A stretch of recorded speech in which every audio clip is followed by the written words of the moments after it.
Salut à toi, je te fais cette vidéo pour te parler d'une chose que j'ai récemment remarqué durant mon entraînement biceps. Contrairement à ce que tu crois peut-être, je n'ai pas les biceps en point fort, j'ai donc dû mettre leur entraînement en premier plan pour progresser dessus. Comme je te l'ai expliqué dans une précédente vidéo, je planifie mes entraînements pour progresser sur mes charges. Et je te mettrai la vidéo sur les cycles de progression à la fin de celle-ci. Pour ce qui est des biceps, mon exercice principal est le curl incliné. C'est l'exercice sur lequel je cherche le plus la progression sur mes charges. Je travaille dessus avec des séries de 8 à 12 répétitions. J'augmente ma charge en moyenne de 1 kg par haltère tous les 1 à 2 mois. Et lorsque je commence à stagner ou que je juge que mon exécution commence à se dégrader, je diminue fortement la charge afin de relancer la progression. Pour te donner une idée, en juillet de l'année passée, j'étais monté à 23 kg par bras au curl incliné pour 12 répétitions. À ce moment-là, je commençais à bloquer et mon exécution commençait petit à petit à se dégrader. J'ai donc décidé de redescendre à 17 kg pour relancer ma progression, repartir sur une exécution bien propre avec de bonnes sensations. À partir de ce moment-là, la progression se fait facilement et je travaille avec une exécution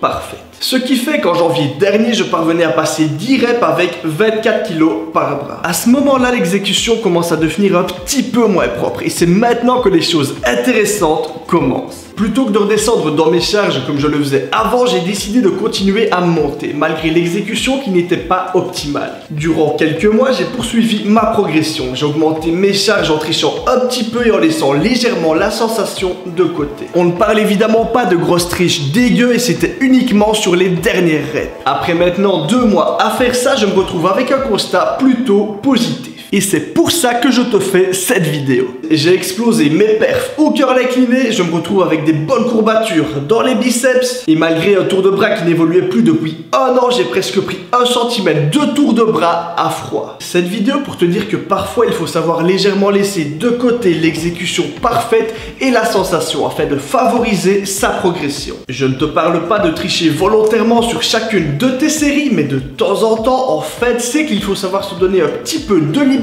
sur son exécution. Je t'apporte une fois de plus la preuve que la progression en charge est l'élément principal pour la prise de muscle. Lorsque je redescendais régulièrement sur mes charges pour avoir une exécution parfaite et de bonnes sensations, je prenais moins de muscles. Je te propose maintenant un petit max de reps avec 26 kg par bras au curl incliné. On se retrouve à la salle.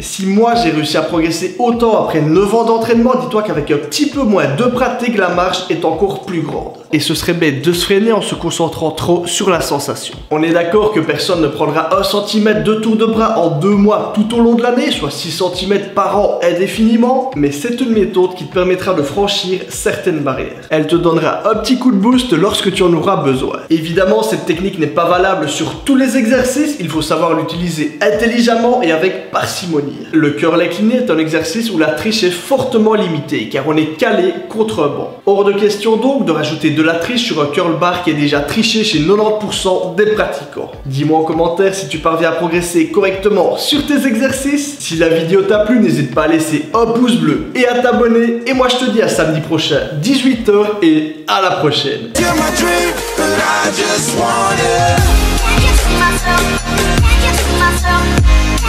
Myself.